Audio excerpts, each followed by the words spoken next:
आज का लेक्चर मैंने स्पेशली आप लोगों के लिए बनाया है कि आज मैंने देखा है कि बहुत सारे हमारे लेक्चर बन रहे हैं।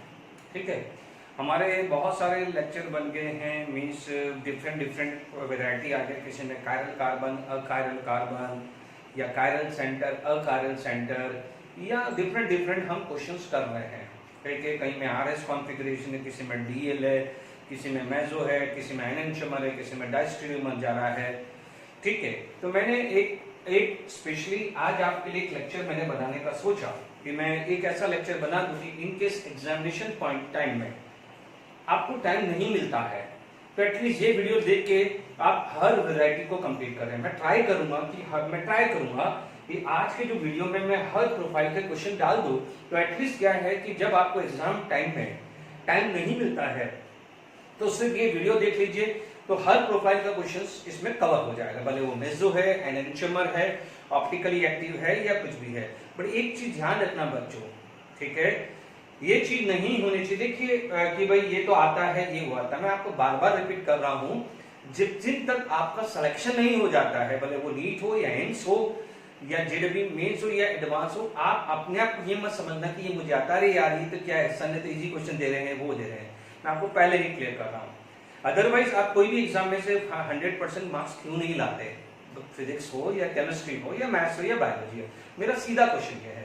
तो आप अपने आप को ये प्लीज ये मत समझिएगा, इस चीज को इग्नोर मत करिए। आपका लाइफ बहुत इंपॉर्टेंट है। ये जो भी रिमेनिंग टाइम है 12th के बाद जो भी आपका एग्जाम आएगा, जेडब्ल्यू बहुत लेस टाइम रहा है, तो एक टीचर होने के नाते एक रिवीजन आपके लिए करवा रहा हूं। डन? तो आप ये मत समझना कि मुझे आता ही नहीं आता। अच्छी बात है, आपको आता है तो और रिवाइज कर दो, ठीक है। बट आपको क्वेश्चंस रिपीटेड नहीं होंगे, अच्छे क्वेश्चंस होंगे जो मैं आपको सेलेक्ट करके दे रहा हूं। चलिए, क्वेश्चन बेस्ड ऑन द स्टीरियोआइसोमर। सबसे पहला प्रोफाइल आता है कायरल सेंटर पे। यदि कोई क्वेश्चंस आ जाता है, एक चीज हमेशा ध्यान रखना कि जब भी आप एग्जाम की तैयारी करें तो जो लास्ट हमारा चैप्टर है ड्रग्स का, ठीक है, उसके अंदर जो भी डिफरेंट ड्रग्स के फॉर्मूला स्ट्रक्चर दिए हुए हैं, तो प्रैक्टिस करिएगा कि धीरे धीरे उसके ड्रग स्ट्रक्चर के बना दीजिए और एग्जाम से 1 घंटे पहले 2 घंटे पहले बस स्ट्रक्चर गो थ्रू हो जाएगा।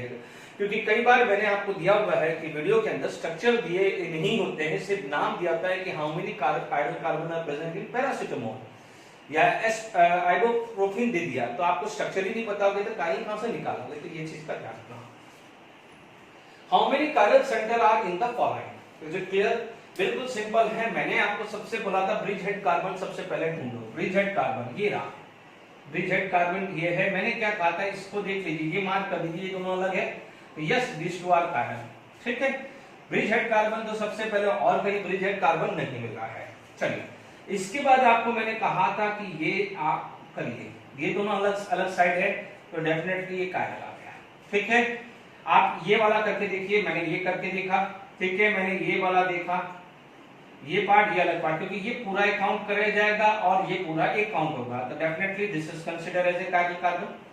ओके, ये कार्बन हो नहीं सकता बिकॉज यहाँ CH2, ये CH2, ये CH2, CH2, CH2, CH2, CH2, CH2, तो ये तो कायरल नहीं होंगे। ये भी CH2 है तो ये भी कायरल नहीं होगा। डन?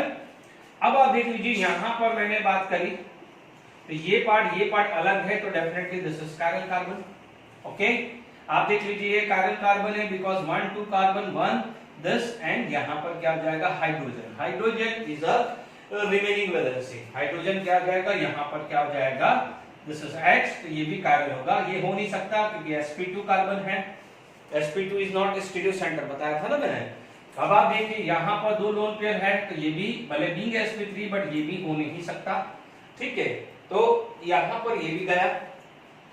अब आप देखो, आप बोलोगे सर ये आ सकता है, नहीं, ये दोनों सेम है, ये दोनों पार्ट सेम है, तो ये कायरल नहीं होगा। तो 1 2 3 4 5 6, तो आंसर क्या आ जाएगा, 6 आ जाएगा।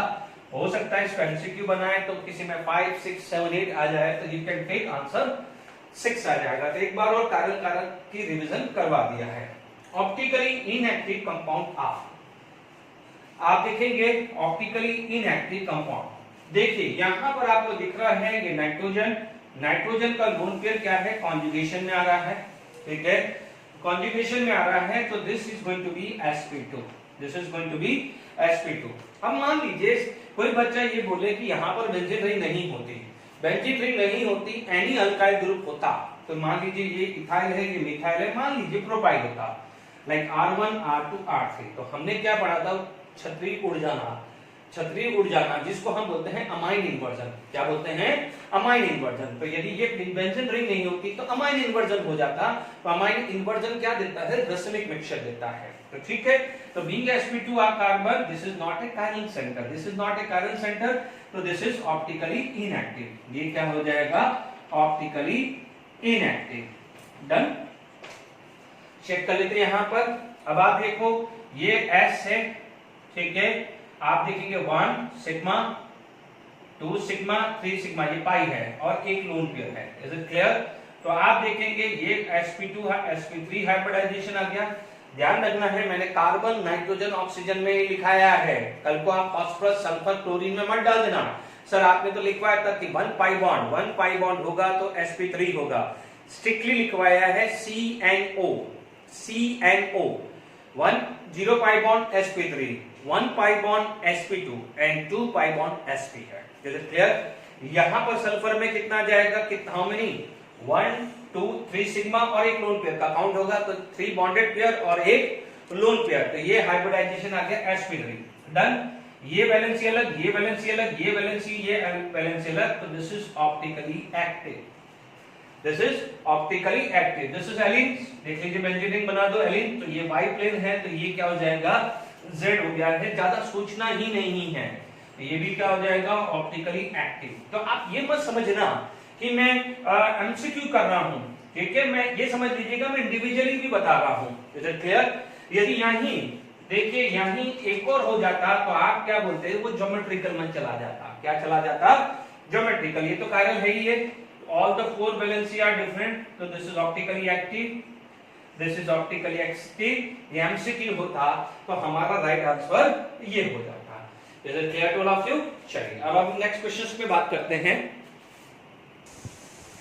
देखिए नेक्स्ट क्वेश्चंस में लेके आ गया हूं, which of the following is a chiral molecule। ठीक है, यदि chiral molecules आ जाएगा तो आप ये देख सकते हैं कि plane of symmetry या center of symmetry नहीं आ सकती है। आप देख सकते हैं इसके अंदर क्या आ रहा है, एक्सिस ऑफ सिमेट्री भी आ रहा है। ठीक है, यदि आप देखेंगे तो यहाँ पर एक रेफरेंस प्लेन लेंगे तो प्लेन ऑफ सिमेट्री आएगा। Is it clear to all of you? तो यहाँ पर हमारे कायरल मॉलिक्यूल्स देखते रहना है। ठीक है, POS आ जाएगा, ठीक है ना, यहाँ से कट कर दो, दोनों सेम आ गए ना, यहाँ से कट कर दो, तो ये क्या हो जाएगा, POS। डन, ये यहाँ पर आप देख लो, कहीं भी कट दोगे तो POS नहीं आएगा। ठीक है, तो मैंने यहाँ पर इस क्वेश्चन के अंदर ये स्पेशली क्यों लिया था, इजी है, क्योंकि यहाँ पर आपको प्लेन ऑफ सिमेट्री की भी एक प्रैक्टिस मिल जाए। ठीक है ना, मैं सब करा रहा हूँ, आपको क्या करना है, ये कट किया दोनों सेम आया तो प्लेन ऑफ सिमेट्री, आपने ये कट किया तो दोनों पार्ट सेम आया तो प्लेन ऑफ सिमेट्री, आपने ये कट किया तो दोनों पार्ट सेम आया तो plane of symmetry. Is it clear? अब मान है ना, यहाँ पर आपके पास पूछा जाए कि कायरल है कि नहीं है, तो मेक श्योर ये कायरल कार्बन नहीं है। कायरल कार्बन में भी मैंने सिखाया था कि मान लीजिए इसको चेक करना है तो आप ये लेके जाओ, दोनों सेम है तो this is not chiral. Make sure. Similarly ये आपको लिया, दोनों सेम आ जाए तो ये कायरल नहीं है। और यहाँ तो दिख रहा है, आप यू ले लीजिए, यू ले लीजिए, यू ले लीजिए, कहीं भी प्लेन ऑफ सिमेट्री नहीं है। क्वेश्चन पूछा गया विच of the following is chiral molecules. Chiral molecules का मतलब होता है, कायरल मॉलिक्यूल्स का मतलब होता है ऑप्टिकली एक्टिव, जिसके अंदर centre of symmetry, plane of symmetry या alternate axis of symmetry. Alternate axis of symmetry के लिए ज्यादा लोड मत लीजिएगा। Is it clear? आगे बस में चलिए, which one of the following will show the enantiomer, तो वो भी सही है, ऑप्टिकली एक्टिव ही ढूंढना है, अलग से लेके आ गया है। आप दिख रहा है प्लेन ऑफ सिमेट्री आ रहा है तो ये नहीं आएगा, POS है, यस। आप देख लीजिए इसके अंदर भी POS आ रहा है तो ये भी नहीं आने वाला। आप यहाँ पर आप देखेंगे तो मुझे यहाँ पर कहीं POS नहीं दिख रहा है, ठीक है, इसमें POS नहीं दिख रहा है तो मेरे हिसाब से तो यही आएगा, हाँ यस। ये देख लीजिए ये दोनों सेम है तो यहाँ पर भी POS आने वाला है। Is it clear to all of you? बात समझ में आ गई है? तो आपके पास which of the following is chiral molecules धीरे धीरे क्लियर हो जाएगा। नंबर ऑफ स्टीरियोआइसोमर पूछ ले या स्पेशल ओरिएंटेशन भी पूछ सकता है। स्पेशल ओरिएंटेशन, ठीक है, तो एक ही मतलब है, कहीं भी आप ये देखते हैं तो यहाँ पर मैं सब दे दूंगा, मैं इंटीजर भी क्वेश्चंस करा दूंगा, मल्टीपल ऑप्शन भी करा दूंगा, सब करा दूंगा। आप सिर्फ सुनते रहिए और एक कॉन्फिडेंस लेके चलते रहिए।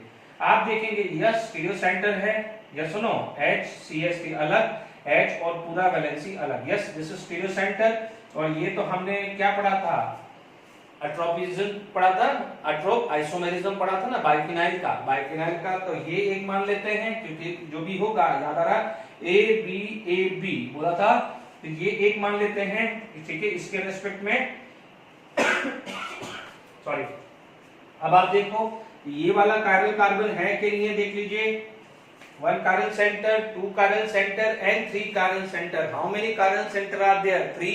One is because of double bond, one is because of biphenyl, याद आ रहा है, लास्ट क्लास में डिस्कस किया था, one is of actual chiral center। तो टोटल 3 chiral center यानी n की वैल्यू 3 है, किसी भी तरह की कोई सिमेट्री नहीं आ रही है, तो डायरेक्टली 2 की पावर n यानी 2 की पावर 3 8 लिख दिया है। आराम से हो गया क्वेश्चन, फटाफट से हो गया है, तो 5 क्वेश्चंस फटाफट से हो गए। आई होप बिल्कुल इजी चल रहे हैं, ठीक है।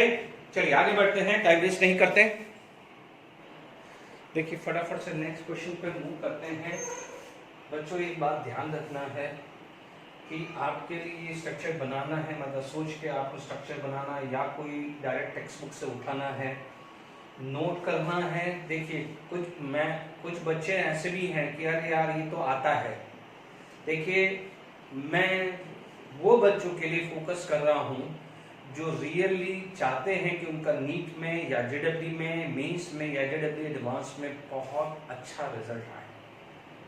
बच्चों एक बात हमेशा ध्यान रखना, जो टीचर आपको दे रहा है, जो प्रोवाइड कर रहा है, जो नॉलेज आपको प्रोवाइड कर रहा है, वो आप एक्सेप्ट कर लो। कभी ये मत समझो कि ये आता है या नहीं आता है, जो भी है मान लो। कौन सा क्या पता कौन सा क्वेश्चन आपके लिए आ जाए, अरे यार ये क्वेश्चन तो मैंने किया था, तो फटाफट से क्लिक हो, ऐसी सिचुएशन आ जानी चाहिए। और ध्यान दीजिए कि आप कुछ सोच रहे हैं कि आपके ऑर्गेनिक में जो टेस्ट में मैं मार्क्स देख रहा हूँ तो बार उतने सेटिस्फैक्टरी नहीं आ रहे हैं, इसीलिए ये मैं बना रहा हूँ। तो प्लीज इस चीज को ध्यान रखना, बाकी आपकी मर्जी। विच of the following is an enzyme, ठीक है, आपके लिए मैंने स्ट्रक्चर बनाया है। आप देख सकते हैं कि देखिए ये दोनों स्ट्रक्चर है, यहाँ अबव बिलो या बहुत अबव है, तो ये किसी भी तरह से मिरर इमेज नहीं आ सकती, मिरर इमेज नहीं आ सकती। तो आप इसको क्या बोलोगे, दिस इज नॉन एज डायस्टेरियोमर। ये क्या बोलोगे, डायस्टेरियोमर, क्योंकि मिरर इमेज नहीं आएगी तो भले ऑप्टिकली एक्टिव हो या इनएक्टिव हो, हमें कोई मतलब नहीं। तो ये क्या हो जाएगा, डायस्टेरियोमर। क्या हो जाता है, डायस्टेरियोमर हो जाता है। Is it clear to all of you? तो आई होप क्लियर हो गया है। अब मान लीजिए यदि यही स्ट्रक्चर मैं दे देता, ठीक है, आपके पास स्ट्रक्चर दे देता, तो लेट भी मैं ये स्ट्रक्चर दे दिया कि ये बना दिया, ठीक है। कुछ बच्चे क्या करेंगे, इसको कंफ्यूजन होगा। तो पहला वाला जो था ना सी वाला, वो डार्क अबव मान लो, वो डायस्टेरियोमर बना दिया, ठीक है। अब बच्चे लोग क्या बोलेंगे, इन दोनों को देखेंगे, अरे यार ये तो एन्जाइम क्यों नहीं हो सकता भाई सर, दोनों बिलो है और वहां पर दोनों अबव है, ये दोनों बिलो है, दोनों अबव है, तो इसका मतलब मिरर इमेज, एक बिलो है और एक अबव है, तो दोनों का मिरर इमेज हुआ। तो ये डायस्टेरियोमर क्यों नहीं हो सकता, सॉरी एन्जाइम क्यों नहीं हो सकता। पहले तो आप एन्जाइम चेक करने के लिए पहले ऑप्टिकली एक्टिव तो ढूंढो। देखो ये क्या हुआ है, मिरर, ये क्या हुआ है, पीओएस, ये भी पीओएस है और ये भी पीओएस है। Is it clear? तो पहले आप गलती मत करना, कह रहे यार ये दोनों की मिरर इमेज है। यदि ये ऑप्शन होता है तो this two are meso compound, ये भी मेसो होता, ये भी मेसो होता, तो हम इस पेयर को हमें क्या बोलना पड़ता, identical. This pair is identical. This is clear to all of you. But मैंने ऑप्शन में यहाँ डार्क अबव था, तो वो मेरा, भले इसको ई बना दो, इसको ई बना दो, क्या दिक्कत है, ये वाले को ई बना दो, उसको सी बना दो। तो वो पहले वाला क्या था, डायस्टेरियोमर, पहले वाला क्या था, डायस्टेरियोमर, बिकॉज ऑफ पीओएस, ये क्या जाएगा, optically inactive, and this is optically inactive. Optically inactive का एन्जाइम होता नहीं है। देख लीजिए, ये मान लीजिए आपके पास यहाँ पर इसमें पीओएस आ रहा है, इसमें पीओएस आ रहा है, पीओएस आ रहा है, जबकि इसमें पीओएस नहीं आ रहा है, ठीक है ना। देख लीजिए यहाँ पर पीओएस नहीं आ रहा है, तो दिस टू आर डायस्टेरियोमर, ये दोनों क्या हो जाएंगे, एक दूसरे का डैश ट्रिमर होगा। आप देखेंगे दिस इज एलिन, तो ये क्या हुआ, एलिन का केस होता है ऑप्टिकली एक्टिव, तो ये क्या है ऑप्टिकली इनएक्टिव, क्योंकि जब ये सेम आ जाएगा या ये सेम आ जाएगा तो this is considered as optically inactive. तो दोनों ऑप्टिकली इनएक्टिव, ऑप्टिकली एक्टिव, तो इसको मैंने क्या बोल सकता हूँ डायस्टेरियोमर। याद आ रहा है, डायस्टेरियोमर के लिए ऑप्टिकली एक्टिव हो या इनएक्टिव हो चलेगा। एक ऑप्टिकल एक्टिव है, दूसरा ऑप्टिकल इनएक्टिव है, या दोनों ही ऑप्टिकल इनएक्टिव है, बट ध्यान रखना neither mirror image non identical होना चाहिए। क्लियर? ये एग्जांपल भी क्लियर हो गया। तो मैं धीरे धीरे एलिन्स का स्पाइरल का क्वेश्चन भी आपको डाल रहा हूं, तो आपको उसका भी रिवीजन हो जाए। आप देख लेंगे यहां पर कहीं भी पीओएस नहीं आ रही है, यहां भी पीओएस नहीं आ रही, चेक कर लीजिए पीओएस नहीं आएगी, कहीं भी देख लीजिए। तो ये क्या हो जाएगा मिरर इमेज, ये क्या होगा मिरर इमेज, क्योंकि पीओएस नहीं है तो ये ऑप्टिकली एक्टिव और ये भी ऑप्टिकली एक्टिव होगा। तो एनेंटियोमर के लिए पहले ये चेक करना है कि क्या दोनों कंपाउंड ऑप्टिकली एक्टिव है। तो ऑप्टिकली एक्टिव दोनों कंपाउंड होंगे तभी तो आप एनेंटियोमर ढूंढ पाओगे। क्लियर? तो ये optically active substances which are mirror image to each other are known as enantiomer. ये क्या हो जाता है, दिस इज एनेंटियोमर। तो राइट आंसर क्या हो जाएगा ये।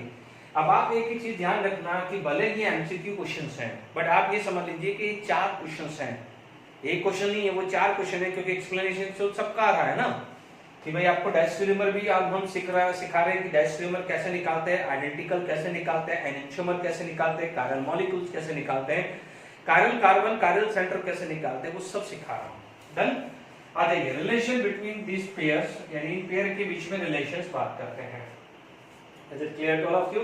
अब आप देखिए यहां पर यदि हमारे पास कोई स्ट्रक्चर आ रहा है तो CH2Br, अब आप देखेंगे कि यदि ये और ये स्ट्रक्चर बनाए, यदि बहुत ढंग से देखें, ये ढंग से देखें तो क्या करना, बच्चे लोग डर जाएंगे, अरे यार ये है बनाना है। यदि आप ढंग से देखोगे तो ये कायरल कार्बन है ही नहीं, ये कायरल कार्बन है ही नहीं है। तो कायरल कार्बन एक्चुअली ये है, यानी जो कायरल कार्बन ये है, कायरल कार्बन ये है। Clear to all of you? आगे बात में आपको, तो कायरल कार्बन आपका ये आ गया है। तो अब आप इसमें ढूंढ लीजिएगा, यानी जो पीछे वाला है वो बैक हो गया है, पीछे वाला क्या हो गया है, बैक हो गया है। क्लियर? तो आपके पास क्या हो जाएगा, इसका RS कॉन्फ़िगरेशंस देख लीजिए, ठीक है। ये आपका आ गया है 1, ये 2, ये 3 आ गया है और 4, ठीक है। तो आप यहां पर RS कॉन्फ़िगरेशन देख सकते हैं, ठीक है। तो अपने पास इसका भी RS देख लीजिए और इसका भी, या फिर हम इसका कन्फर्मर बना सकते हैं, बट कन्फर्मर बनाने की जरूरत नहीं है, इसका हम RS कॉन्फ़िगरेशन देख सकते हैं।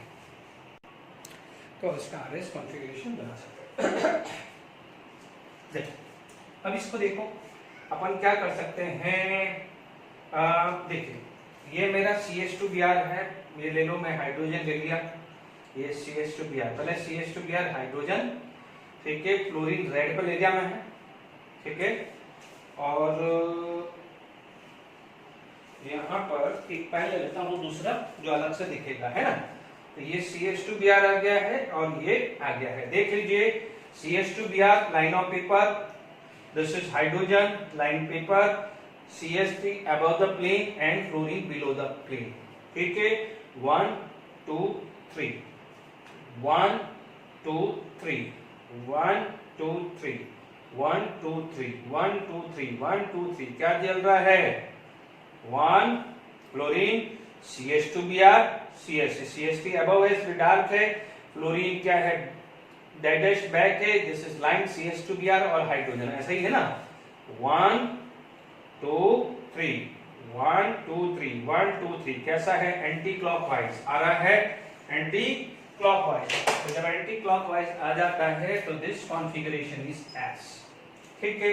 इधर देख लीजिए, ये बैक है, ये बैक है, ये फ्रंट। तो तीसरा प्रोजेक्शन क्या बोलता है, तीसरा प्रोजेक्शन में क्या बुलाता है, जो बैक होता है, यानी आप यहां से व्यू कर रहे हो, यहां से व्यू करोगे तो ये फ्रंट आएगा और पीछे वाला क्या जाएगा, बैक आएगा कि नहीं आएगा। तो हमने फ्यूचर प्रोजेक्शन में क्या था, आपके पास यदि इसका फ्यूचर प्रोजेक्शन बताएंगे तो ये फ्रंट है, पीछे वाला क्या हो जाएगा, CH2Br, CH3 लेफ्ट साइड में आ जाएगा, हाइड्रोजन राइट साइड में आएगा। देख लीजिए मैं यहां से देख रहा हूं, ये फीचर प्रोजेक्शन में फ्रंट साइड CH2, ये पीछे कौन है कार्बन CH2Br, CH2Br, ठीक है। तो ये पीछे चला गया वर्टिकल लाइन पे। जो बैक होता है वो बॉटम पोजीशन पे पहुंचता है, ये राइट साइड तो ये लेफ्ट साइड, ये राइट साइड तो ये लेफ्ट साइड, ये बैक ये फ्रंट है। तो फ्रंट को क्या हो जाएगा, टॉप चला जाएगा, और जो बैक है वो बॉटम पे ही चला जाएगा। देख लीजिए ये 1, ये 2, ये 3, 1 2 3 कैसे घूम रहा है anti clockwise, but hydrogen it is in vertical line, sorry horizontal line. Hydrogen क्या है, हॉरिजॉन्टल लाइन। तो ये आपका R कॉन्फ़िगरेशन हो गया है, ये S कॉन्फ़िगरेशन हो गया है, थोड़ा सा लेवल बढ़ाया है। तो दिस इज नॉन एस, यानी फर्स्ट आपका क्या है, फर्स्ट जो है ये दोनों एन एंशियोमर है, फर्स्ट क्या है एन एंशियोमर है। सेकंड की बात करें, देखिए सेकंड में भी आप RS कॉन्फ़िगरेशंस निकालिए, क्लियर। आप देख सकते हैं सेकंड में CH3 Cl एंड दिस, इसका अपन RS कॉन्फ़िगरेशंस निकाल सकते हैं, ओके। अब आप देखो यहां पर कुछ गड़बड़ हुआ है, यहां पर CH3H Br, यहां पर Br आना चाहिए क्योंकि गड़बड़ हो रही है, ये Br लगाओ क्योंकि ये दो Br है ना। चलिए ठीक है, इसमें भी RS कॉन्फ़िगरेशन है, पहले इसको आसानी से कर लेते हैं, ये वाले को हम कर लेते हैं। ये आ जाएगा 1, ये 2, ये 3, यस और नो।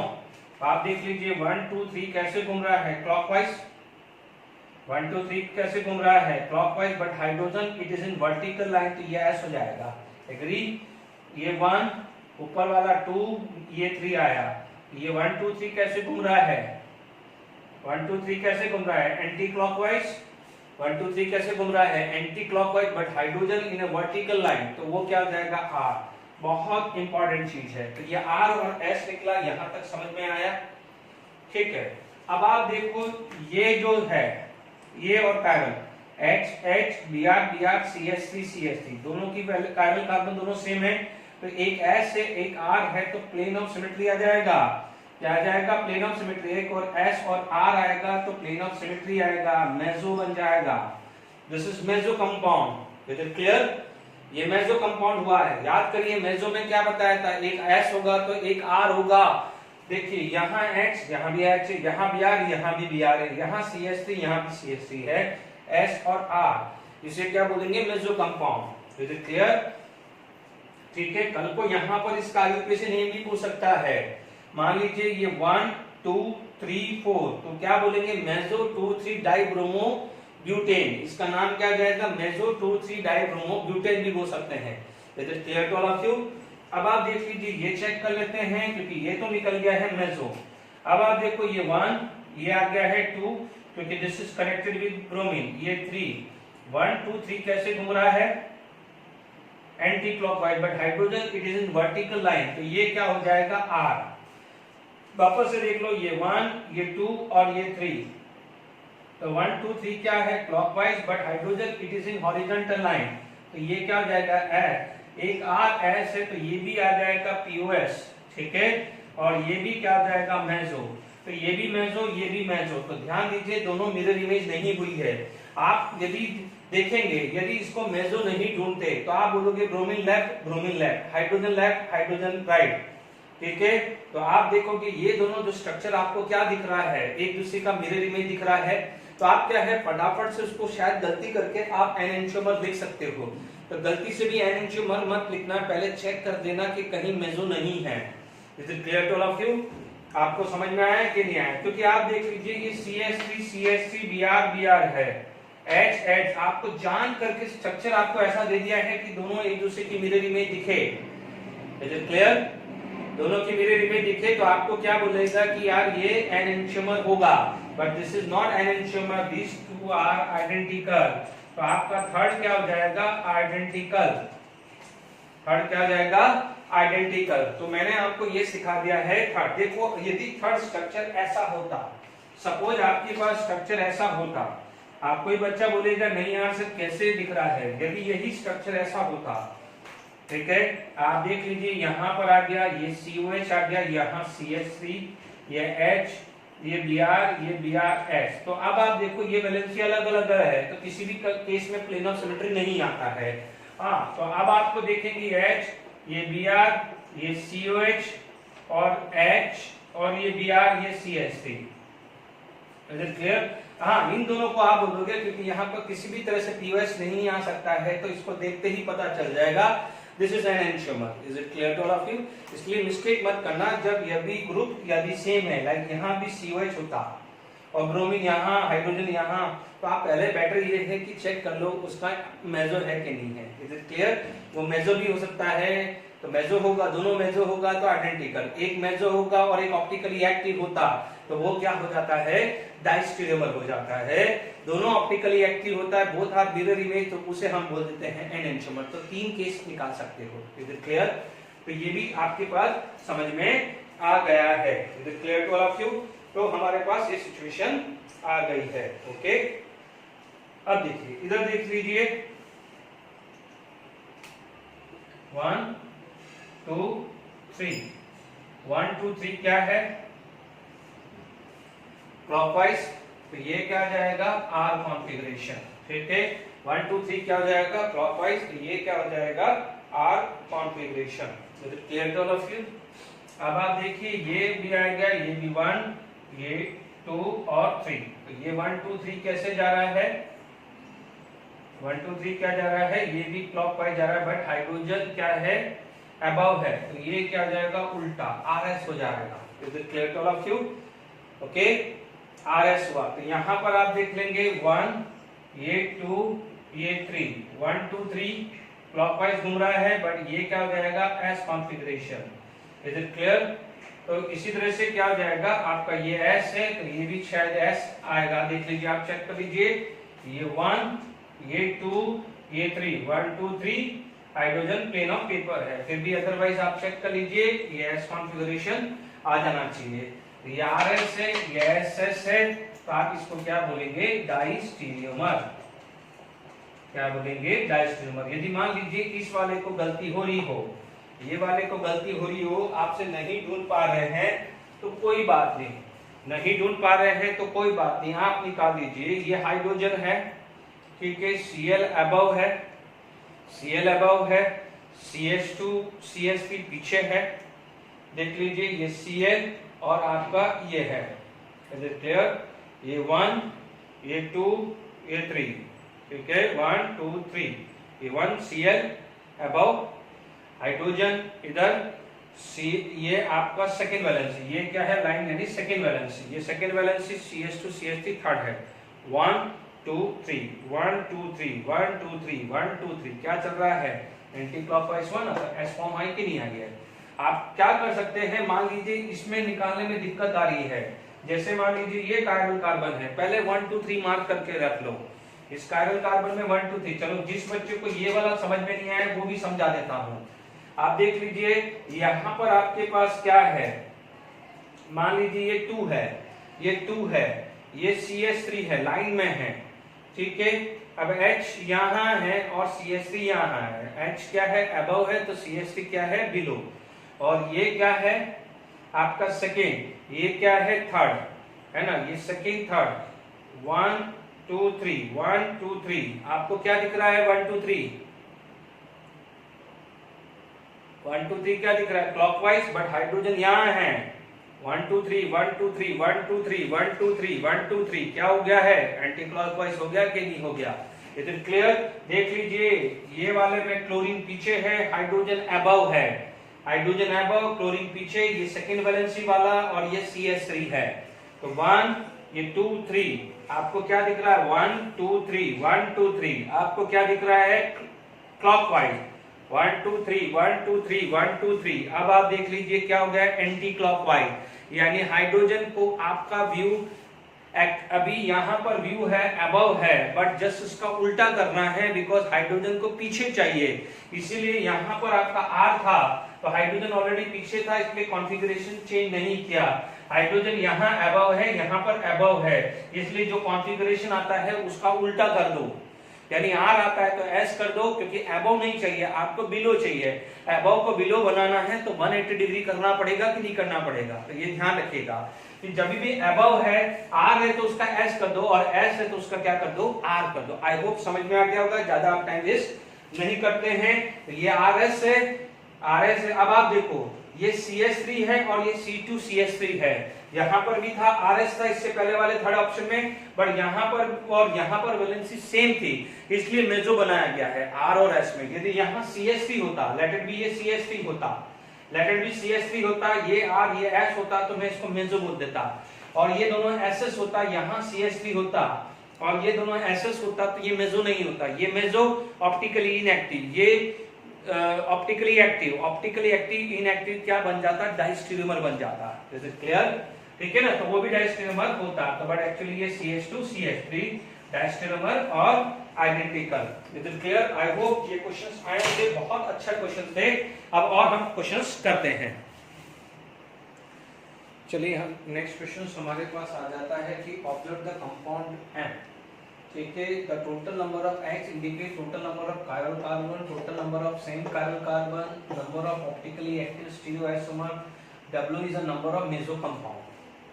ठीक है, आप ये ध्यान रखिए कि सपोज इसको देखेंगे तो ये दोनों अलग अलग है, तो yes this is chiral carbon। ठीक है, आप ये देखोगे तो दिस टू आर डिफरेंट, तो ये chiral carbon, but if you are check this तो बोथ आर सेम, तो it is not a chiral carbon, it is not a chiral carbon। तो chiral carbon 2 आ गया है, तो आप बोलोगे X की वैल्यू यहाँ पर अभी 2। अब आप देखो total number of same chiral carbon, तो ये और ये दोनों सेम chiral carbon है, तो ये भी वैल्यू कितनी आ जाएगी, 2 आ जाएगी। Is it clear? Total number of same chiral carbon, is it clear? तो total number of optically active substances. अब आप देखो क्या होता है कि ये chiral है, तो आपके एक आ सकता है RR S R S S R। Is it clear to all of you? R R S S R S S R। Is it clear to all of you? अब देखेंगे कि जब आपका ये R R है, ये S S है, R S है, S R है, तो डेफिनेटली क्या हो जाएगा कि आपके पास दो कंपाउंड का क्या होगा, मिरर इमेज होगा। दो कंपाउंड का क्या होगा, मिरर इमेज होगा। जैसे मान लीजिए यहाँ पर आपके पास जो कॉन्फ़िगरेशंस हैं, मान लीजिए ये R है और यहाँ पर S आ गया, ये R है, ये S आ गया, और यहाँ पर एक सिमेट्री आ गया है, तो ये क्या हो जाएगा, मिरर इमेज। ठीक है, या यहाँ पर ये S है, यहाँ पर R है, तो ये एक प्लेन ऑफ सिमेट्री आएगी कि नहीं आएगी? तो आप मान लीजिए ये क्या हो जाएगा, this is considered as a meso compound. अब ये भी R है, ये भी R है, ठीक है, ये सॉरी उल्टा कर दिया, ये मेजर हो जाएगा, क्योंकि जो कॉन्फ़िगरेशन ये है और ये सेम आ जाएगा, तो आप क्या बोलोगे, सेम आएगा, क्योंकि आप इसको कट करें, गलती मत करना। जब यहाँ पर था तो ऐसा कट करते थे, जबकि यहाँ से कट कर रहे हैं, तो ठीक है, कोई बात नहीं, आप इसमें भी कोई कंफ्यूजन नहीं होगा। दो में से आपका क्या हो जाएगा, एनेंशियोमर, मान लीजिए इसको एनेंशियोमर मान लिया, तो ये क्या हो जाएगा, मेसो, या ये एनेंशियोमर होगा, तो ये पेयर क्या हो जाएगा, मेसो। तो इसलिए ज्यादा सोचो मत, है ना, क्योंकि अपन को तो नंबर ही चाहिए, अपन को तो नंबर ही चाहिए। तो आप देखेंगे नंबर ऑफ ऑप्टिकली एक्टिव स्टीरियोआइसोमर, तो ये 2 आ गया है। नंबर ऑफ मेसो, हालांकि देखो मेसो तो एक ही काउंट होता है, बिकॉज मेसो में क्या होता है कि आप इसको S लिखो या S लिखो या R लिखो, तो फर्क तो क्या पड़ने वाला है, क्योंकि दोनों केस में ऑप्टिकल रोटेशन तो क्या है, 0 ही आने वाला है। इसलिए नंबर ऑफ मेसो कंपाउंड एक ही लिखा जाएगा। मेसो कंपाउंड कितना आ जाएगा, एक ही लिखा जाएगा। याद आ रहा है, दो नहीं लिखना है, मेसो दो नहीं है, मेसो एक ही है। आप या तो इसको R इसको S ले लो, या इसको S ले लो या R ले लो, एक ही बात है, क्योंकि मेसो में दोनों केस में क्या है, ऑप्टिकल रोटेशन 0 है। जबकि एनेंशियोमर में एक का +3 है तो दूसरे का क्या होगा, -3, या एक का +5 होगा तो दूसरे का क्या हो जाएगा, -5। जबकि मेसो में मैं इसको R और S या S और R लूं, दोनों केस में ऑप्टिकल रोटेशन 0 होगा, तो मैं डिफरेंशिएट कैसे करूंगा। एनेंशियोमर में एटलीस्ट साइन से तो मैं डिफरेंशिएट कर सकता हूं। Is it clear? तो अब आप देख लीजिए यहाँ पर 2 + 2 + 2 + 1 7। ये इस टाइप के क्वेश्चंस आप इंटीजर में ले सकते हो, यानी जो बच्चा एडवांस की या मेंस की तैयारी कर रहा है तो इंटीजर में आ सकता है। बट ये मत समझना कि नीट में नहीं आएगा, नीट में भी ये क्वेश्चन डाल दिया, ऑप्शन डाल दिया 5, 6, 7, 8, फिर क्या करोगे? ठीक है ना, तो आप प्रैक्टिस हर चीज की करिए। अब आप देखिए नंबर ऑफ स्टीरियोआइसोमर, देखिए ये कार्बन ये आ गया है, is it clear to all of you? ठीक है, तो आपके पास स्टीरियो सेंटर कितना आ गया है 3। अब मैंने क्या कहा था कि सिमेट्री निकालने के लिए मॉलिक्यूल्स के बीचों बीच कट करिए, तो 1 2 3 4 5 6, तो बीचों बीच कट क्या होगा? ये होगा, बीचों बीच कट करो तो ये पार्ट और ये पार्ट सेम आ रहा है, तो इसे क्या बोलते हैं? Symmetrical and. क्या बोलते हैं इसको? सिमेट्रिकल एंड बोलते हैं। ठीक है, क्या बोलते हैं? Symmetrical and. जब सिमेट्रिकल एंड होता है तो ऑप्टिकल एक्सिस कितना आ जाता है? 2 की पावर n-1। तो here the value of n is equal to 3, तो ये आ जाएगा 2 3 - 1 2 की पावर 2, दैट मींस 4। तो ऑप्टिकली एक्टिव क्या आ जाएगा? 4। मेसो क्या हो जाता है? 2 की पावर n-1/2 आ जाता है। मेसो इज 2 की पावर n-1/2, तो 2 की पावर 3 - 1/2, तो आपके पास कितना आ जाएगा? 2 की पावर 2/2 यानी 1 to 2। ठीक है, यदि आपसे पूछा जाता है ऑप्टिकली एक्टिव तो 4, मेसो पूछा जाता है तो 2, और टोटल कितना जा सकता है? 6। तो ये भी क्वेश्चन आपका इंटीजर में बन सकता है। Is it clear to all of you? चलिए अब आप देख लीजिए, यहाँ पर आपके पास मेसो है तो 2 मेसो है, तो दोनों अलग अलग मेसो ही आएंगे।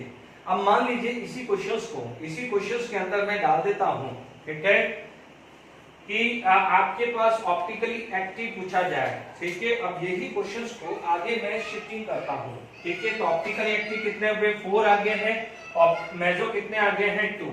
यदि पूछा जाए हाउ मेनी एनेंटियोमर पेयर, यदि एनेंटियोमर पेयर पूछे, क्या पूछा है? पेयर। एनेंटियोमर के लिए ऑप्टिकली एक्टिव होना जरूरी है, तो पेयर पूछा है तो ऑप्टिकल एक्टिव डिवाइडेड बाय 2 कर दीजिए, तो हाउ मेनी एनेंटियो पेयर? 2 आ जाएगा। Is it clear to all of you? अब आपको यहां तक समझ में आ गया होगा। Is it clear to all of you? अब देखिए, कई बार आपके पास क्वेश्चंस यदि डाइस्टेरियोमर रिलेटेड आगे है, या रिजोल्यूशंस के हिसाब से आगे, या इसी कंपाउंड के अंदर आपने फ्रैक्शनल डिस्टिलेशंस कर दिया है। क्या कर दिया है? फ्रैक्शनल डिस्टिलेशन, यानी आपने क्या करा? इसका फ्रैक्शनल डिस्टिलेशन किया। ठीक है, तो अब आप समझ जाइएगा, एंड तो आपसे पूछा जाए कि नंबर ऑफ फ्रैक्शन, यहां पर सबसे ज्यादा गड़बड़ी कर रहे हैं बच्चे। ठीक है, यहां पर क्या कर रहे हैं बच्चे? सबसे ज्यादा गड़बड़ी कर रहे हैं। Is it clear? तो अब आप देख लीजिए, आपको मैं जो चीज समझाने जा रहा हूं ढंग से समझ लो।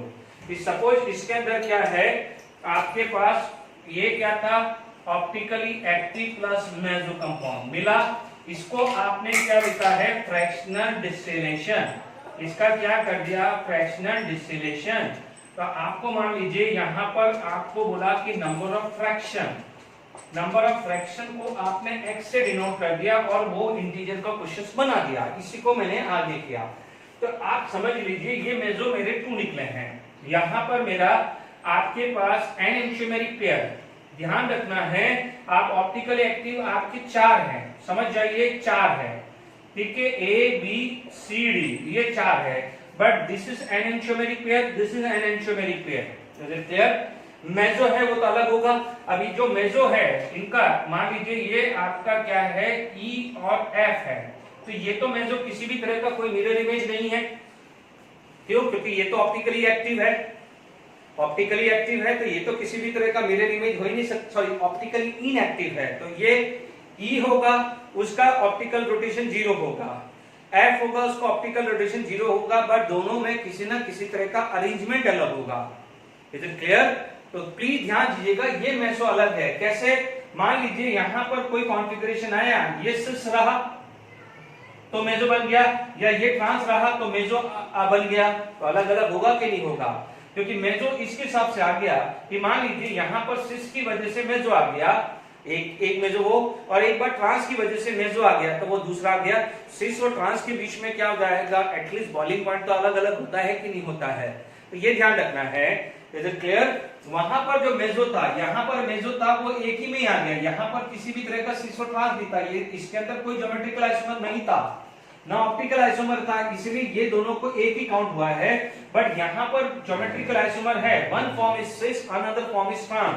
तो ये एक मेजो सिस के हिसाब से आया, तो एक मान लीजिए ट्रांस के हिसाब से आया, एटलीस्ट अज्यूम तो कर लीजिए। Is it clear? तो सिस और ट्रांस की अपनी खुद की बॉलिंग पॉइंट तो अलग अलग होती है कि नहीं होती है? तो ये बहुत अच्छा क्वेश्चन बन सकता है। तो आप बोलोगे एक यस ई और एफ मिलेगा, यहाँ पर ई और एफ मिल जाएगा आपको। अब आप देखो ये सी और डी और ए और B, these two are enantiomer. तो एनेंशियोमर में सारी प्रॉपर्टी सेम होती है एक्सेप्ट साइन। एक का यदि मान लीजिए ये +3 है तो ये -3 होगा, ये मान लीजिए +5 है तो ये -5 होगा। तो सिर्फ क्या हो जाएगा, साइन तो अलग अलग है बट इन दोनों की बॉलिंग पॉइंट तो सेम आई। इन दोनों का बॉलिंग पॉइंट, इन दोनों का आपस में तो सेम है, इन दोनों का आपस में सेम है, भले ही अलग अलग हो, भले ही अलग अलग हो, बट इन दोनों का आपस में सेम है। ए और बी में को, यानी यहां पर आपको क्या जाएगा, ए एंड बी मिलेगा एंड सी एंड डी मिलेगा, बट ए और बी को आप खुद को अलग अलग नहीं कर सकते हो।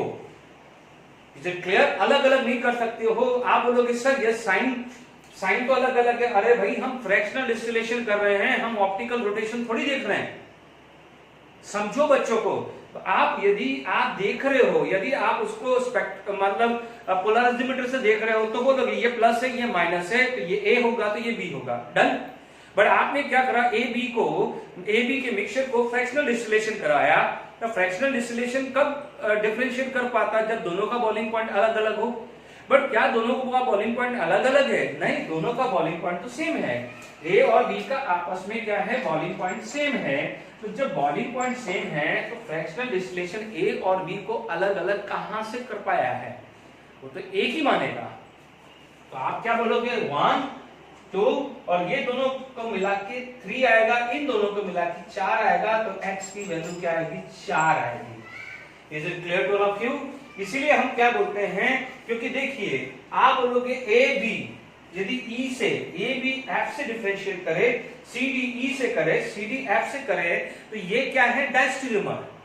These are diastereomer with this, these are diastereomer with this, and diastereomer have a different physical and chemical property. तो diastereomer को कर सकते हैं। ये थोड़ा सा ट्विस्टिंग क्वेश्चंस है, इसीलिए जो मैंने लेक्चर दिया था उसके लास्ट के क्वेश्चंस वापस देखेंगे तो मैं आप इतना क्लियर कर दें कि जो एनेंशियोमरिक पेयर है वो आप सेपरेट नहीं कर पाते हो। तो इसीलिए जो ये ए कंपोनेंट, इनको एक काउंट किया जाएगा, इनको एक काउंट किया जाएगा, या ये 3 और ये 4 काउंट किया जाएगा, ये ध्यान रखिएगा। Is it clear to all of you? I hope आपको समझ में आ गया होगा, ठीक है। फिर भी यदि कोई कंफ्यूजन होता है तो मैंने जो वीडियो बनाया है उसके लास्ट के 4-5 एग्जांपल के वापस से देख लो। Is it clear? अब मान लीजिए आपके पास क्वेश्चंस आ गया होगा, diastereomer, enantiomer, chiral carbon, how to find out the optical isomer, लगभग सब में एरिया में घुमा के लेके आ गया हूं। प्लेन ऑफ सिमेट्री भी सिखा दी है, सेंटर ऑफ सिमेट्री भी लगभग सिखा दी है।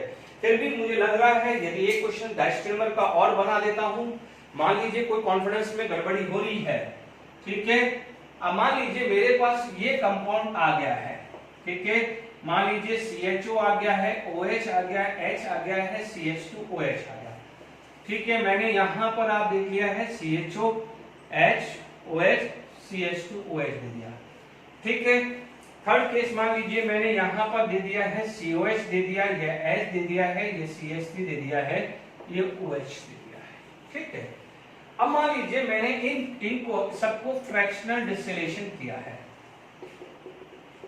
अब देख डिस्टिलेशन समझना, तो फ्रैक्शनल डिस्टिलेशन करने के बाद आप किसको अलग कर सकते हो, यानी नंबर ऑफ फ्रैक्शंस यदि आपको निकालने हैं, नंबर ऑफ फ्रैक्शंस निकालने हैं, तो अब आप देख लीजिए कि मान लीजिए आपके पास ये A है, ये B है और ये C है, तो डेफिनेटली C तो कंपाउंड अलग अलग है, C तो अलग है क्योंकि ये CHO CH है, तो इसकी बॉइलिंग पॉइंट क्या हो जाएगी, डिफर आ गई।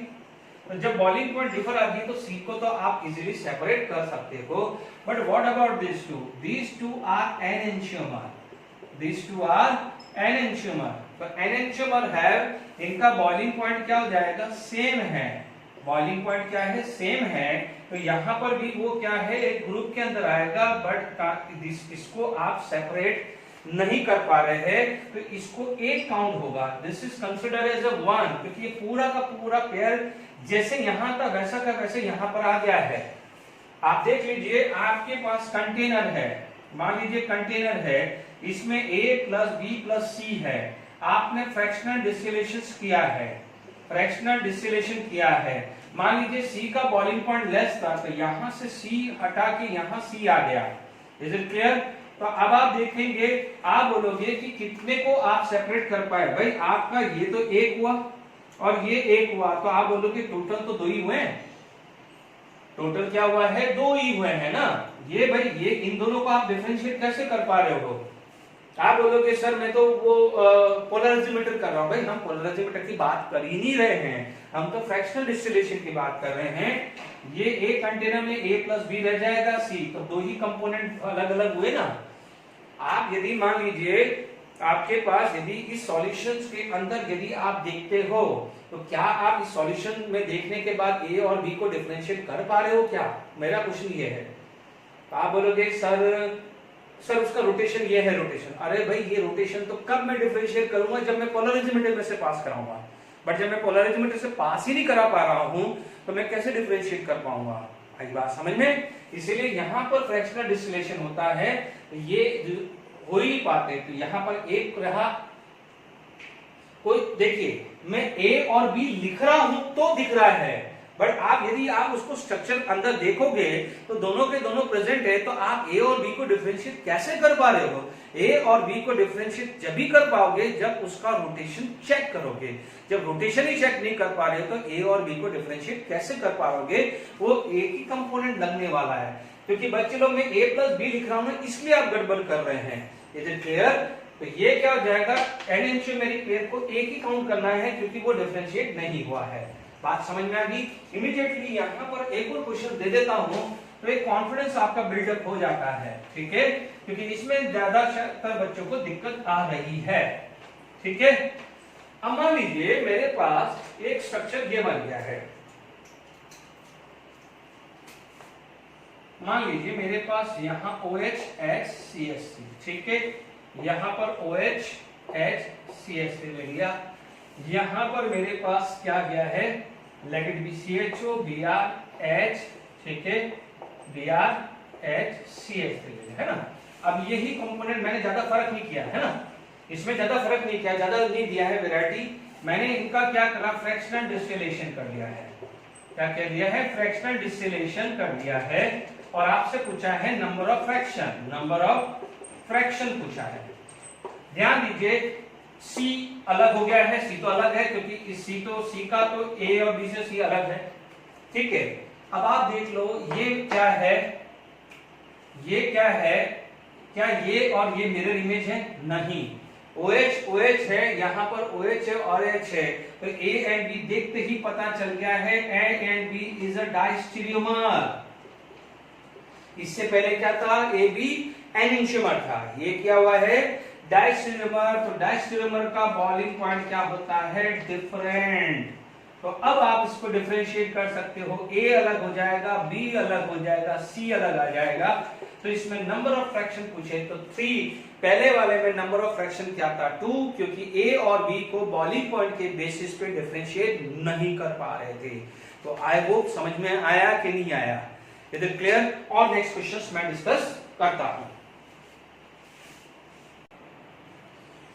देखिए नेक्स्ट क्वेश्चंस लाया हूं, which of the following have C2 axis of symmetry. एक चीज ध्यान रखना, C2 एक्सिस ऑफ सिमेट्री की ट्रिक बताता हूं आपको, है ना। तो C2 का मतलब अबव का बिलो करना है, सिंपल ध्यान रखना, अबव का बिलो। तो C2 में चाहिए मुझे 180 डिग्री, ठीक है ना। आप देख लो, यदि मैं यहाँ पर मेरा स्ट्रक्चर है, आप देख लीजिए मेरे पास मान लीजिए ये है, ये ब्लू एंड है, ओके, और ये लाइन पे है, ठीक है ना। मान लीजिए this is the structure of water, हम ऐसा स्ट्रक्चर मानते हैं ना, तो ये को नहीं हो सकता, टेट्राहेड्रल ज्योमेट्री है कि नहीं है, ठीक है। तो आप क्या बोलोगे, लाइक यहाँ पर एक लोन पेयर आ गया है, यहाँ पर आप देख लीजिए ऐसा कुछ स्ट्रक्चर आ जाएगा। Is it clear? ओके, ये आपका स्ट्रक्चर आ गया है, ठीक है। ये लोन पेयर है ना, आपको ये लोन पेयर है तो इसलिए इस चीज को अपना ये स्ट्रक्चर आ गया, ये लोन पेयर, ये लोन पेयर, ठीक है। अब आप देखो यदि मैं 180 डिग्री घुमाऊंगा, मैं 180 डिग्री घुमाऊंगा तो ये क्या हुआ, अबव का बिलो हो जाएगा कि नहीं होगा, अबव का बिलो। इसीलिए यहाँ पर क्या हो जाएगा, यस इसके अंदर C2 आता है, यस इट कैन, ये मल्टीपल ऑप्शंस क्वेश्चंस है, ये C2 देगा। अब आप देखिए BF3 के अंदर भी क्या देगा, ठीक है, डार्क और अबव है, इंटरचेंज होगा तो चेंज हो जाएगा। ये क्या हो जाएगा, अबव बिलो है तो यस इंटरचेंज हो सकता है, ये भी अबव बिलो है तो 180 डिग्री घुमाओगे तो ये इंटरचेंज हो सकता है। तो these are known as C2 axis of symmetry. कुछ नहीं सोचना, अबव का बिलो, बिलो का अबव, ज्यादा टेंशन मत लो। मैं यदि 180 डिग्री घुमाऊंगा, इसको यदि मैं 180 डिग्री घुमाऊंगा, ठीक है, मान लीजिए मैंने इसको 180 डिग्री घुमा दिया तो ये क्या हो जाएगा, यहाँ आ जाएगा। यदि मैं देख लीजिए, आप इसको 180 डिग्री घुमाइए ना, तो जब ये 180 डिग्री घुमाएगा तो क्या ये स्ट्रक्चर नहीं मिलेगा। इसको 180 डिग्री घुमाओगे इस एक्सिस के अबाव, इस एक्सिस के अबाव में 180 डिग्री घुमाया तो Cl ऊपर चला जाएगा, Br नीचे आएगा। यहाँ पर भी मान लीजिए किसी भी एक एक्सिस के अकॉर्डिंग मैंने इस एक्सिस के अकॉर्डिंग मैंने 180 डिग्री घुमाया तो जब ये ऊपर चला जाएगा तो ये नीचे आएगा, ये ऊपर जाएगा तो ये नीचे आएगा कि नहीं आएगा। तो सिमिलरली यदि मैं इस एक्सिस के अबाव, इस एक्सिस के अबाव में 180 डिग्री घुमाता हूं, ठीक है, देखो सॉरी, इस एक्सिस के अबाव तो 120 आएगा, इज इट क्लियर, इस एक्सिस के अबाव तो 120 आएगा, C3 आएगा। बट क्या करूंगा मैं, देखिए मेरे पास ये स्ट्रक्चर है, मान लीजिए ये एक्सिस के अबाव घुमाऊंगा, ये एक्सिस के अबाव घुमाऊंगा मान लीजिए तो 120 आएगा। लेट इट बी, यहां पर मेरा क्या हो जाएगा, देख लीजिए, ये आप रेड और ब्लू का ध्यान रखिएगा, ठीक है। मैं तीनों अलग अलग मार्कर करता हूं, ये BF3, ये रेड और ब्लू। यदि मैं इस एक्सिस के अबाव घुमाऊंगा तो जैसे ये 120 यू घुमाया, 120 120, तो यदि if I am going to rotate about this axis तो आएगा। बट मैं यदि मैं इस एक्सिस की बात करूं तो मेरे पास क्या हो जाएगा, यदि मैं ये घुमाता हूं तो क्या होगा, 180 डिग्री घुमाता हूं मैं, 180 डिग्री घुमाता हूं तो ये क्या हो जाएगा, ये इधर आ जाएगा तो ये पीछे जाएगा कि नहीं जाएगा। तो ज्यादा C2 के लिए ज्यादा नहीं सोचना है, अबव का बिलो आ जाएगा। इस केस में ध्यान रखना है, एडिशनल लिख देना कि यहाँ पर C3 भी पॉसिबल है तो ये C2 भी पॉसिबल है। इज इट क्लियर, यहाँ पर C2 है, यहाँ C2 है, C2 है तो यहाँ भी C2 है। ये वाला एक क्वेश्चन जो है ये ढंग से ध्यान रखिएगा कि जब भी स्पेशल प्रोजेक्शन यदि बनाना होता है तो जो ये जब भी आप बनाते हैं, ठीक है, तो आप ध्यान रखिएगा कि जो अपने मान लीजिए ये बना दिया, ये H आ गया, ये CH3 आ गया, ये NH2 आ गया, ठीक है, ये CH3 आ गया, ये NH2 आ गया और ये H आ गया। Is it clear to all of you. यानी जो ये फ्रंट वाला होता है, एक्चुअली ये क्या होता है, फ्रंट, और ये क्या होता है, बिहाइंड होता है। यानी आप इसको यदि न्यूमेन प्रोजेक्शन बनाना है तो लाइक दिस, H क्या हो जाएगा, ऐसा, NH2 क्या हो जाएगा, ऐसा, और यहाँ पर आ जाएगा CH3 ऐसा, ठीक है। ये चला जाएगा बॉटम पे, ये चला जाएगा बॉटम पे, ठीक है, लाइक दिस। ये आया NH2, CH3 अबव रहेगा और H ऐसा रहेगा, ठीक है। अब आप देख लीजिए, यदि यहाँ पर 4 ऑप्शंस थे, एक था ऑप्टिकली एक्टिव, एक POS, एक सेंटर ऑफ सिमेट्री और एक axis of symmetry. Is it clear. तो आपके पास ध्यान से समझ लीजिएगा, ये वर्टिकल लाइन मान लिया तो ये ऐसा करना, ज्यादा सोचना नहीं है। Is it clear. पर ध्यान रखना है कि यहाँ पर आपके पास यदि ये स्ट्रक्चर होता तो मेरे लिए काम आसान होता। आप खुद देख लीजिए बच्चों, ये अबव है, ये अबव है तो ये ऐसा है, ठीक है। आप देख लीजिए, यदि आपको नहीं समझ में आ रहा है ये, तो आप देख लीजिए ये अबव है। तो आप जब यहां से व्यू कर रहे हो, जब यहां से व्यू कर रहा है तो H ऊपर दिखेगा, CH3 कहां दिखेगा, आपके राइट साइड में, तो NH2 कहां दिखेगा, आपके लेफ्ट साइड में। अब यहां आ जाइए, यहां पर आप देखेंगे तो कुछ ऐसा है, NH2 नीचे है, NH2 क्या, जैसे ये H है, ये CH3, तो NH2 कहां है, नीचे है, NH2 नीचे है। तो आप देख लीजिए यहाँ NH2 नीचे है तो H ऊपर है, तो NH2 is just like this, NH2 H CH3। पीछे में देखो NH2 नीचे है, लाइक दिस है ना, NH2 नीचे है तो NH2 को क्या करा है, नीचे, H इस साइड CH3 दे। यहाँ पर आप देखोगे तो H ऊपर है, ये CH3, ये CH3 NH2H। तो आप यहां से व्यू कर रहे हो, जब यहां से व्यू कर रहे हो तो ये फ्रंट है, ये राइट साइड, ये लेफ्ट साइड, तो वहीं क्या हो जाएगा, ये आपका पीछे वाला होगा। तो आप समझ लीजिए ऐसा है, ये NH2 हुआ नीचे, H ऊपर आया, CH3 आया, ठीक है। तो यहाँ पर H ऊपर है तो CH3 दिस, तो वहां पर NH2 नीचे है। तो मैंने ये स्ट्रक्चर बनाया। मान लीजिए बीच वाला डायग्राम में गड़बड़ लग रही है तो छोड़ दो, इसको मत कर लो। आपके पास ये कॉन्फ़िगरेशन आ गया है, ठीक है ना, ये समझ में आ गया है। अब आपको मैंने क्या तरीका बताया है कि इसको सेम कर लो, कोई भी एक को सेम कर लो, ठीक है। मैंने क्या करा, इस H को सेम करने की कोशिश करा और मैंने 60 डिग्री घुमाया, तभी मेरा H आएगा। मैंने 60 डिग्री घुमाया, H NH2 CH3, ठीक है, मेरा 60 डिग्री घुमाया है तो मेरा H यहां आ गया 60 डिग्री के बाद, मेरा CH3 यहां आ गया, मेरा NH2 यहां आया। चेक कर लीजिए क्या सेम है, ये सेम है बट ये सेम नहीं है। तो जब ये सेम नहीं है तो सेंटर ऑफ सिमेट्री भी नहीं आएगा, प्लेन ऑफ सिमेट्री नहीं आएगा। बट क्योंकि सिमिलर ग्रुप है, क्योंकि सिमिलर ग्रुप है तो एक्सिस ऑफ रोटेशन आएगा, कोई ना कोई रोटेशन पे, या तो C2 पे या C3 पे या C4 पे आपका एक्सिस ऑफ सिमेट्री मिलेगा। Is it clear? क्योंकि सिमिलर ग्रुप है ना बच्चों। तो आप देख लीजिएगा ये तीनों ग्रुप है, ये तीनों ग्रुप, जो ग्रुप ये है वही ग्रुप यहाँ है, तो कोई ना कोई पे क्या है आपका रोटेशन सेम ही आएगा। इसलिए यहां पर आप एक्सिस ऑफ सिमेट्री जरूर लिख सकते हैं। C2 हो सकता है, C3 हो सकता है या C4 भी हो सकता है। Is it clear? तो ये ध्यान रखिएगा, है ना। तो एक्सिस ऑफ सिमेट्री आएगा। अब आप देखो centre of symmetry, plane of symmetry नहीं है तो आप इसको क्या बोलोगे, ऑप्टिकली एक्टिव। देखो मैंने आपको पास क्या है, ये दो चीज तो मैंने पहले ही पढ़ाई हुई है कि centre of symmetry, plane of symmetry नहीं है तो ऑप्टिकली एक्टिव आएगा। यानी ऑप्शन में यदि ऑप्टिकली एक्टिव है तो आप टिक कर देंगे। देखिए सेंटर ऑफ सिमेट्री है और ये मना किया है तो आप ये भी कर सकते हैं। मैंने यहां पर एक चीज आज ऐड कर दी है कि एक्सिस ऑफ सिमेट्री, यदि आप ध्यान रखना कि ये तीनों वैलेंसी, पीछे वाले की तीनों वैलेंसी है सेम है तो एक्सिस ऑफ सिमेट्री आ सकता है। बट कंडीशनल क्या होनी चाहिए कि वहां पर centre of symmetry, axis of symmetry नहीं मिले। तो क्योंकि क्या है, हालांकि axis of symmetry, centre of symmetry और प्लेन ऑफ सिमेट्री मिलती है तो एक्सिस ऑफ सिमेट्री मिल सकती है, ठीक है ना। बट यहां पर आप देखेंगे कि यदि सिमिलर ग्रुप है तो एक्सिस ऑफ सिमेट्री आएगा ही आएगा। इधर और इधर सिमिलर ग्रुप है तो एक्सिस ऑफ सिमेट्री आएगा ही आएगा, भले centre of symmetry, plane of symmetry हो या ना हो। यदि एक्सिस ऑफ सिमेट्री रहने के बावजूद भी इन दोनों, ये दोनों नहीं होते हैं तो ऑप्टिकली एक्टिव बोलोगे, और ये है और ये दोनों नहीं है तो ऑप्टिकली एक्टिव, और है तो ऑप्टिकली इनएक्टिव हो जाएगा। बिल्कुल सिंपल है, ज्यादा मत सोचो। Is it clear? ध्यान रखना है कि जब आपके पास ये तीनों ग्रुप इधर पे है तो एक्सिस ऑफ सिमेट्री आना ही है। Is it clear? अब देखो यहां पर फ्रिसल प्रोजेक्शन के डिफरेंट तरीके हैं। अभी मैंने आपको समझाया है कि आपका व्यू कैसे लेना है।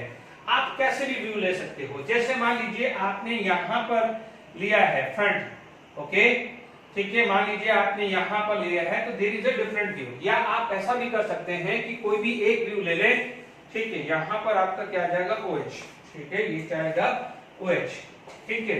एक तरीका क्या है, मैं आपको क्या बताता हूं कि इसका एक व्यू ले लीजिए, कोई सा भी व्यू ले लीजिए, या आप यहां से ले रहे हो यहां पर, ठीक है। आपको ये चेक करना है कि फ्रिसल प्रोजेक्शन है कि नहीं है। तो आप क्या कर सकते हो, या तो इसका क्या है, हर व्यू बनाने जाओगे, बट मान लीजिए एक ऑप्शन है तो ठीक है, मल्टीपल ऑप्शन है तो आप किस किस का सॉल्व करोगे। तो इससे बढ़िया है इसका RS कॉन्फ़िगरेशन कर डालो। देखिए अपन कोशिश करते हैं कि किस किस का इलेक्ट्रॉनिक कॉन्फ़िगरेशन सेम आता है। Is it clear to all of you? तो हम यहां पर बात कर सकते हैं, ठीक है। जैसे आप देखें कि ये रोटेशन मैंने घुमाया, ठीक है, OH को पीछे ले लिया, ठीक है। मान लीजिए मैंने यहां से व्यू किया, ठीक है, अपन बना सकते हैं, ठीक। तो अपने पास एक आ गया है CH3, ये आया है OH और ये आया है H, डन, ठीक है। यहाँ पर H नीचे है, OH इस साइड आ जाएगा तो यहाँ C2H, डन, ठीक। अब अपन को लेना है, देखो ये बन गया ना। पहले मैंने इसका व्यू बना दिया, आपको देख लीजिए, है ना। देखिए यहाँ से देखो, मैंने यहाँ से व्यू कर रहा हूँ तो CST अबव है, ऊपर लिख दिया। OH राइट साइड है तो यहाँ लिख दिया, H यहाँ है, H नीचे है, H नीचे है तो इसलिए H नीचे लिखा है, OH यहाँ लिख दिया C2H। तो सबसे पहले इसको ऐसा कर दो, बन गया, बन गया ना यहाँ तक।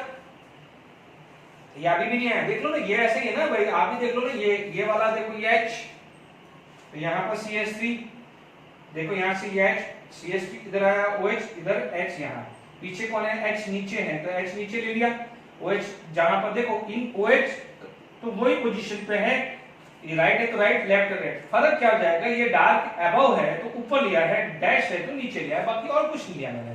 देख लीजिए अब आपका तरीका क्या होता है, यदि मैंने इस स्ट्रक्चर को बना लिया, अब मुझे जगह चाहिए क्योंकि मैं इसको रब नहीं कर सकता, इसलिए मैं इन सबको रब कर रहा हूं। ठीक है, ये बन गया, क्लियर हो गया, माइंड में क्लियर हो गया है। आपके क्या क्या स्ट्रक्चर बन सकते हैं, मैं वापस रिपीट कर रहा हूं कि यदि दोनों कार्बन पे सिमिलर ग्रुप अटैच है तो वो क्या काउंट होगा, this is count as a axis of symmetry. Plane of symmetry हो या ना हो देखनी पड़ेगी। अब आप देखो इसका तरीका क्या है, जब भी इस टाइप से बनाते हैं तो जो भी वर्टिकल लाइन में चाहिए, वर्टिकल लाइन में ए और बी ग्रुप चाहिए, ठीक बता रहा हूं, तो मैंने क्या कहा है कि लाइक दिस होना चाहिए, कि जैसे मान लो बी को नीचे लाया तो बी यहां होना चाहिए और ए ऐसा होना चाहिए। इज इट क्लियर, यानी जब भी ये लाइन में चाहिए तो this should be A, this should be B, this should be A, this should be B, तो वैसा चाहिए। Is it clear. अब आ गया, मैंने को क्या चाहिए, मुझे OH को चाहिए, तो मैं क्या करूंगा, मेरा पास यदि मेरे पास ऐसा है तो मेरा टारगेट ऐसा होना चाहिए, ये मेरा OH मेक श्योर ये फ्रंट होना चाहिए, ये बैक होना चाहिए, यानी ये वाला ये हुआ, ठीक है ब्लू, ठीक है ब्लू ये है, तो आपका क्या है ये रेड, तो ये रेड ये होना चाहिए, ध्यान देना चाहिए। ठीक है, अब आ जाइए, OH को मैंने लिया, OH को मैं यहां लेता हूं, OH तो मेरा H यहां चला जाएगा, CH3 मेरा यहां चला जाएगा, डन। अब आप देखो OH को मैं यहां लेता हूं तो मेरा H यहां चला जाएगा, तो C2H5 मेरा यहां चला जाएगा, डन। अब आप देखो OH, अब आप देखो बैकवर्ड्स, अब आप देखो ये OH ऐसे ला दिया तो CH3 कहां है, CH3 कहां है आपका, राइट साइड, C2H5 का है राइट साइड, H का है, यानी आपका व्यू ये है, आपका व्यू यहाँ है, आप खड़े हो तो CH3 कहां है, यहाँ, C2H5 कहां है, यहाँ, और H कहां है, लेफ्ट साइड देख लीजिए, CH3 इस साइड, H यहाँ, CH3H, C2H5H, आप यू व्यू कर रहे हो, yes this is right way. ठीक है, यानी फीचर प्रोजेक्शन बना रहे। क्वेश्चन क्या था कि वो जो मॉलिक्यूल था उसके कौन कौन से फीचर प्रोजेक्शन बनते हैं, इज इट क्लियर। तो ये बन गया है। अब आप देखिए इधर आ जाइए, अब आपको ये चेक करना है, ठीक है, कि भाई ये राइट है क्या नहीं है। तो अब आप देखिए दूसरा तरीका है, देखो ये तो कंसेप्ट यही है, ये स्ट्रक्चर बन गया यानी राइट हुआ। अब सेकंड में जा रहे हैं, जब सेकंड में आप जा रहे हैं तो आपका टारगेट बिल्कुल क्लियर हो जाना चाहिए। देख लीजिए मेरे पास क्या है, ब्लू वाला यहाँ OH बना दिया, इज इट क्लियर, और मेरा जो रेड वाला है वो मेरा क्या है, C2H5 बना दिया, डन बन गया है। ये मेरे को अब फिक्स कर दिया है कि मेरे को ये करना है। अब मैं कैसे कर सकता हूं, ध्यान से सुनिए। OH मेरा यहाँ आया, OH मेरा यहाँ आया तो H यहाँ आया, C3H आया तो ये मेरा CH3 यहाँ आएगा, H यहाँ आएगा, कोई टेंशन नहीं। अब मुझे चाहिए C2H5 नीचे चाहिए, तो C2H5 बच्चों में यहाँ लूंगा तो H मेरा यहाँ जाएगा तो OH यहाँ चला जाएगा, तो यहाँ OH गया तो H कहाँ आया, यहाँ आया। OH कहाँ है, दिस इज लेफ्ट साइड तो दिस इज राइट साइड, ये राइट साइड है, तो CH3 और H, CH3 राइट साइड में है, H राइट साइड में है, ये क्या है, H लेफ्ट साइड में है, तो OH कहाँ है, लेफ्ट साइड में। Is it clear. आप देख लीजिए ये राइट साइड तो ये लेफ्ट साइड, तो यहाँ का CH3 कहाँ है, राइट साइड, तो H कहाँ है, लेफ्ट साइड, यहाँ का H कहाँ है, राइट साइड, तो OH कहाँ है, लेफ्ट साइड, क्योंकि आप यहाँ से व्यू कर रहे हैं। Is it clear. तो yes this is the right, ये भी राइट है, ओके। अब आप देख लीजिए नेक्स्ट वाला क्या है, नेक्स्ट वाला क्या है, देखो ये फिक्स करनी है, ये रूल ये होता है। अब आप देख लीजिए OH और H चाहिए, तो OH तो चलो मेरे हाल में OH ऐसे ही है, तो देख लीजिए फटाफट बना देता हूं। अब आप देखो ये OH तो मेरा ये OH यहाँ, H यहाँ, CH3 वहां। अब मुझे H है तो H, ये तो मेरी H C2H5 OH, मेरी पोजीशन सेम है। मेरा व्यू यहां से है, OH आ गया, CH3 कहाँ है राइट साइड, तो H कहाँ है लेफ्ट साइड। ओके, यहाँ का सॉरी ये वाला है ना, तो CH3 कहाँ है यहाँ राइट साइड, H कहाँ है लेफ्ट साइड, तो OH कहाँ है राइट साइड, तो C2H5 कहाँ है लेफ्ट साइड, तो ये भी राइट हुआ कि नहीं हुआ। ये मल्टीपल ऑप्शंस में पूछे जाएंगे और ये ध्यान रखना है ए बी हो सकता है, ABC राइट हो सकता है, ABCD भी राइट हो सकता है, इसलिए यहां पर टाइम लगेगा। हर कुछ चेक करना, ऐसा नहीं है कि 2 होंगे या 3 होंगे, चारों भी राइट हो सकते हैं और मार्क्स आपको जब चारों राइट मिलेंगे तो ही बताऊंगा, इसलिए मैंने इंटेंशनली ये क्वेश्चन छाट के लाया हूं आपके लिए। Is it clear? अब आप देख लीजिए, आपका टारगेट है CH3 को नीचे और OH को लेना। आपने फिक्स कर दिया कि मेरा OH यहां आना चाहिए, CH3 यहां आना चाहिए। CH3 मैं नीचे लूंगा, CH3 मैं नीचे लूंगा तो OH यहां चला जाएगा, तो H कहां चला जाएगा यहां चला जाएगा। डन, आराम से हो रहा है क्योंकि अब आपको रोटेशन करना आता है। अब आपको क्या चाहिए, H नीचे ही चाहिए, H नीचे चाहिए तो सॉरी ये OH चाहिए, तो OH नीचे चाहिए, OH यहां चाहिए तो H यहां चला जाएगा और C2H5 वहां चला जाएगा। Is it clear? अब आप देख लीजिए, CH3 नीचे, H right side, OH C2H5 H OH। आप इमेजिन करके रखिए कितना आसान बना दिया मैंने। पहले मैंने क्या करा, 3 डायमेंशन को मैंने उस सॉहर्ट्ज प्रोजेक्शन में कन्वर्ट करा। सॉहर्ट्ज प्रोजेक्शन में कैसे कन्वर्ट किया वो समझ में आया। डार्क लाइन का मतलब यानी जो आपकी तरफ आ रहा है, आपकी तरफ आ रहा है तो आप यहां से देख रहे हो, यहां पर कोई चीज आ रही है तो आप यहां देखोगे तो फ्रंट ही आएगा। Is it clear to all of you? यानी आप एक चीज समझ लीजिए कि आपके पास कुछ इस टाइप का स्ट्रक्चर दिया हुआ है। मान लीजिए ये A दिया है, ये B दिया है और आपको ये C दिया है और वहां पर मान लीजिए ये D दिया है और लेटर भी यहां पर कहीं भी दे दे, डार्क यहां दे उससे कोई फर्क नहीं पड़ता है। ये मान लीजिए E दिया है और मान लीजिए ये F दिया है, तो आपका स्ट्रक्चर ऐसा बनेगा, ये A, ये B और C, B राइट साइड में है तो राइट साइड में, C लेफ्ट साइड में है। D को नीचे लेना है तो E कहां जाएगा, ऊपर है तो वहां, और F कहां चला जाएगा, ऐसे चला जाएगा। तो you can convert the 3 dimension geometry into sawhorse like this. Is it clear to all of you? तो आई होप आपको चीज समझ में आई होगी, how to make a Fischer projection. मैंने फ्रीजर प्रोजेक्शन करवा दिया, कारण plane of symmetry, centre of symmetry का भी मैंने कुछ आपको चीजें दे दी है। Is it clear? I hope मैंने आपको सारी चीज कवर कर दी है, ठीक है। फिर भी और कोई चीज रहती है तो हम असाइनमेंट्स या टेस्ट में डाउट डिफिकल्टीज में निकाल देंगे। Thank you very much.